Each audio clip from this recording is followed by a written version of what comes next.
Hi y'all, this is our video presentation over important aspects of sports broadcasting today.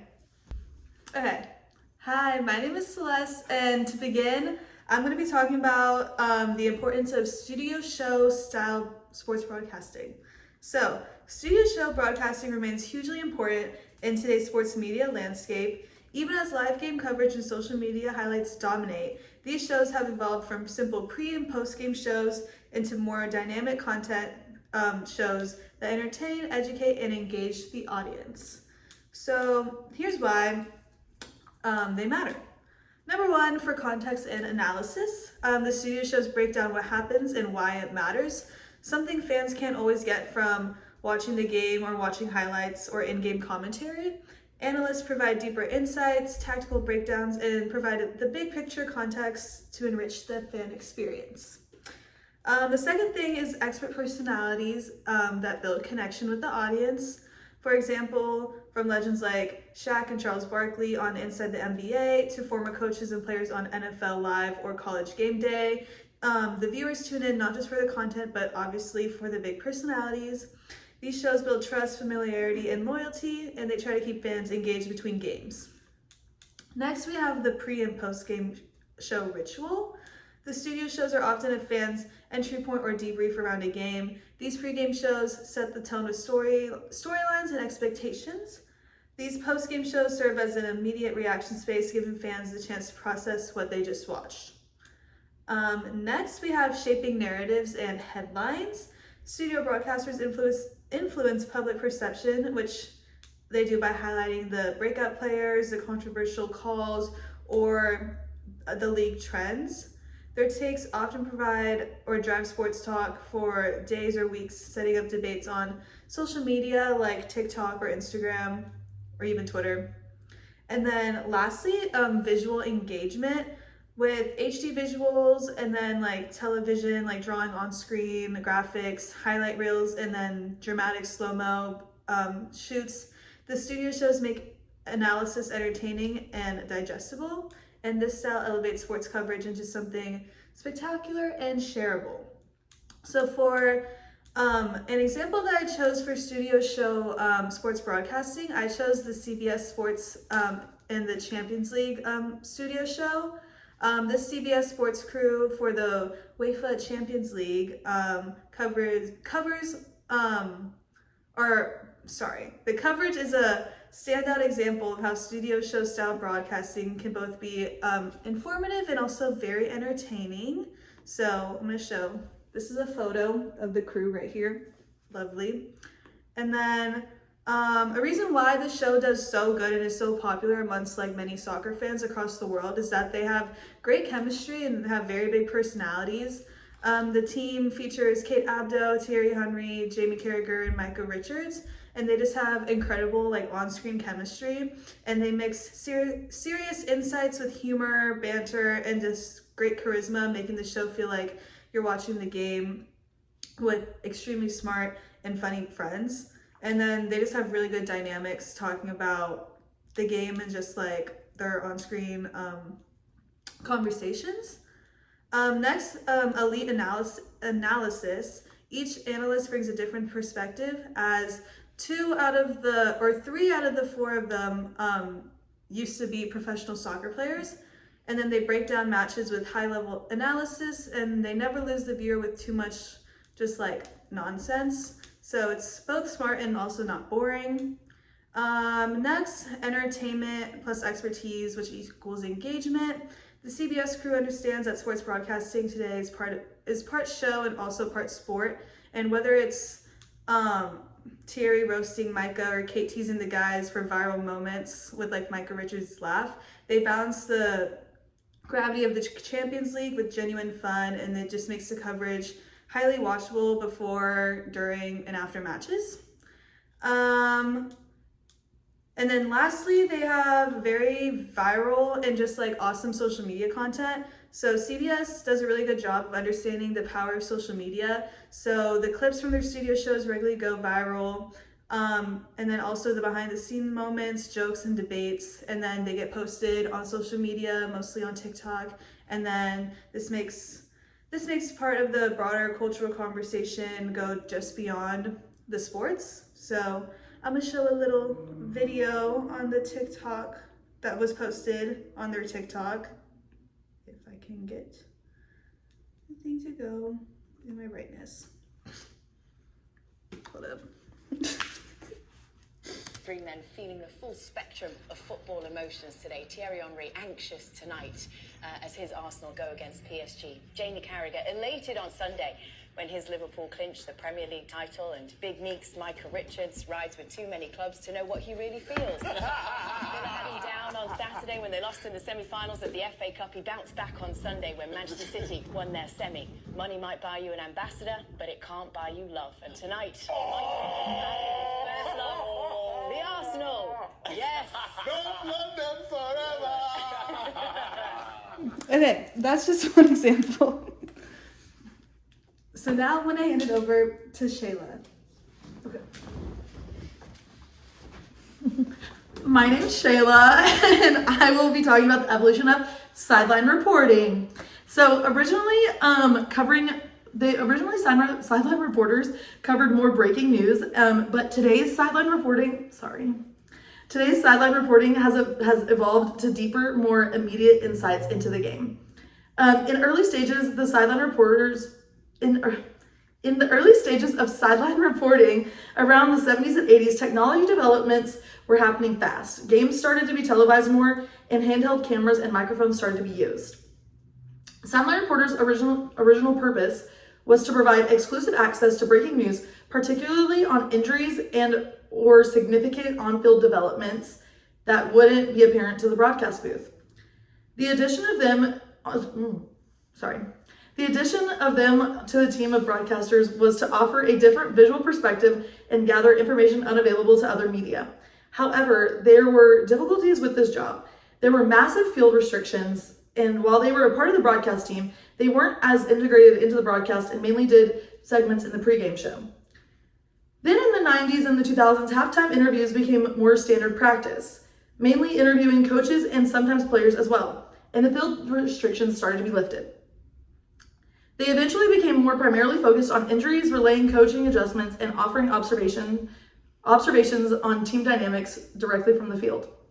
During this time, they also developed more of an on-air presence and became more solidified in the broadcasting team. This brings us to the 2000s to now. With the rise in social media, sideline reporters are now expected to provide real-time updates and engage with fans on all social media platforms. With the addition of social media, there has been an increased pressure for immediate and accurate information.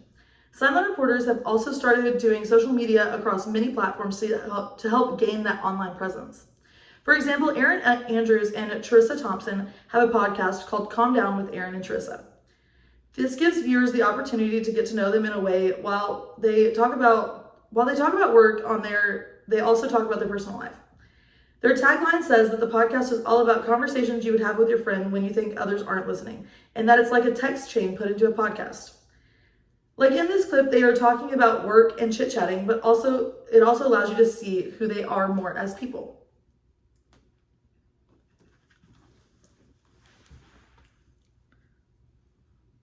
Lions are fun.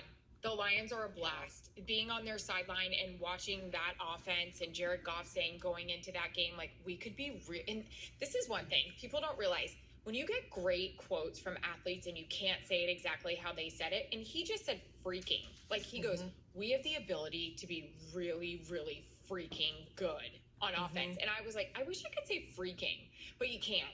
So it wasn't as effective, but my God, they do. David Montgomery runs through people's faces. Gibbs is awesome. Jamison Williams, like, they're getting their third wide receiver involved. It was just so awesome to see it go. Sam Laporta got involved. Sam Laporta, yep.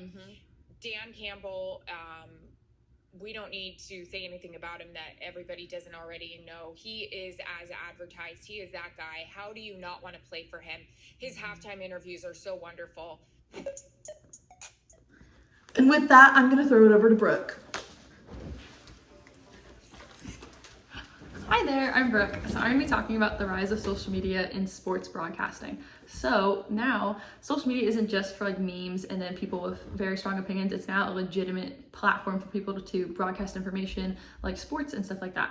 So now the teams, leagues, and athletes are now their own broadcasters. So instead of watching the game, instead of like instead of putting it on the TV, you can watch it on your phone or watch the highlights in like a couple of seconds, and rather than watching the whole 3-hour game.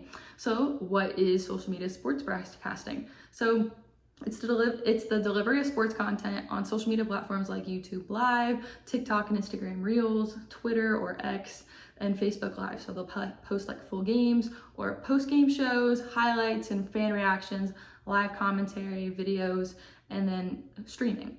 So, and it's also a lot more real and fast, and people are constantly uploading to, not only are the accounts for the specific teams or leagues trying to post as fast as possible, but they're also trying to beat the fans so that they don't get the viral views the team does or the league does. And so some of the key features of social media in sports coverage is live streaming, short form highlights, athlete driven content, interactive elements, and then memes and reactions, because everyone loves a good laugh. But like the live streaming, people are like spending money or it's free to watch the games. So whoever's taking the time to stream the game, they're getting views, they're getting increasing content, like increasing eyes on their content for putting up this game or whatever. And then for short form highlights, they can take clips from the games, like highlights of like an athlete or just a stellar like play, stuff like that, or even like funny moments when like a dog runs onto the field. And then like athlete content, this has become huge lately with athletes building their own brands. There's locker room takeovers, live question and answerings, and so this is also another topic that can be talked in more in depth about how athletes are now creating their own brand before they even get to the big leagues, and so they can kind of show the behind the scenes as well. And then fans can even get interacted with like the teams and stuff. Like the teams can put up a poll and they can answer and like get their opinion heard, and like hashtags. But then also, like I said, everyone loves a good meme, so that's always a fun thing to get a laugh about. And so how is this changing the game? Well, it's accessible. Anyone can log on to a social media account and create their own like platform. It's easy, anyone can do it. And then also the audience can kind of feel closer to the players. If a player is posting this video about him playing his 100th game or like 1,000th point or something, they're gonna feel like, wow, like he took the time to make this so that I could see it, like just kind of growing that loyalty with them. And then also, as the younger audiences get older, they're gonna follow these teams on these accounts and these platforms, and it's just gonna keep getting bigger. And this is how the younger ages this is how they take in content. But then also for marketing and monetization, you can just easily put a little graphic on the screen for like 10 seconds, and that's like $1,000 or something, depending on how much the account is getting views. And also that can be a big deal. It's like naming rights for a stadium. If you if your account is sponsored by like a soda brand, like that's a lot of money. And then also the impact on traditional TV broadcasting. Many people are now going to streaming, which is a very similar thing, but also some people don't even want to pay for streaming. Like college kids, they don't really want to spend $20 a month to watch something. So they can just go on their phone and look up highlights from the game instead of actually watching the game. And then also teams can go live after the games to get people more like interacting more, be like, wow, did you see that play? That was so cool. And also rights deals are starting to include social media clauses. And so this is becoming a really big deal for those still like operating TV broadcasting companies. And now the broadcasting teams include social media producers, content creator editors, and platform specific creators that their whole job is working on Twitter or Instagram or Facebook. And so I have 3 examples. So my number 1 example is the Members on the Board podcast. So this is their graphic on Spotify. And so this was created last year in 2024 by Kenny Beecham, who started his career in 2016 as a YouTuber making videos playing NBA 2K. And then in 2018, he created his own podcast with Bleachers Report and Turner Sports. And then he also co-founded Enjoy Basketball in 2022 with Cole and Cody Hawk. But so this podcast, Numbers on the Board, he also co-hosts it with Pierre Anderson, Mike Hurd, and Derek Miller. So they also collaborate with ESPN and then Peyton Manning's Omaha Productions. And so they've kind of helped bring them to the next level. So why are they getting 100,000 listeners on each episode? And how are they ranked 21st in the US for basketball podcasts? Well, their format, they kind of go through the game analysis of like the big games happening or like different players and what they've been doing, and then highlighting like what they could be doing in the next couple games or if there's an injury and stuff like that. And then also like culturally, what's basketball's impact on what's happening in the world currently, what has been going on that is affecting these athletes, things like that. But then also they're getting fans engaged, like the fans are asking questions, they're providing their own thoughts, stuff like that. But then also the NBA's been getting involved. The commissioner, Adam Silver, was talking about how important it is to have different diverse voices shaping the media narrative for the NBA. And also teaching the younger audiences about the sport and like all the different things that players go through. And then another example I have is Cut4, which is one of MLB's accounts on Instagram. And they basically post like funny videos. I'm gonna try to scroll, see if you can kind of see. But they just kind of post like meme videos, but also like there's like highlights that kind of show interesting aspects that happen, like different things that happen during the game, or like if there's a celebrity at the game, just kind of funny stuff like that. It still gets people engaged, and it's MLB's own account. So it's like they're really trying to monetize and kick off stuff from that. And then my last example is kind of an old example, but back in 2016, Twitter won the rights to stream NFL Thursday night games. And so while this is no longer happening, it's still clear that social media is like finding a way, even 9 years later, to still make a really big impact on sports broadcasting, and it just keeps growing.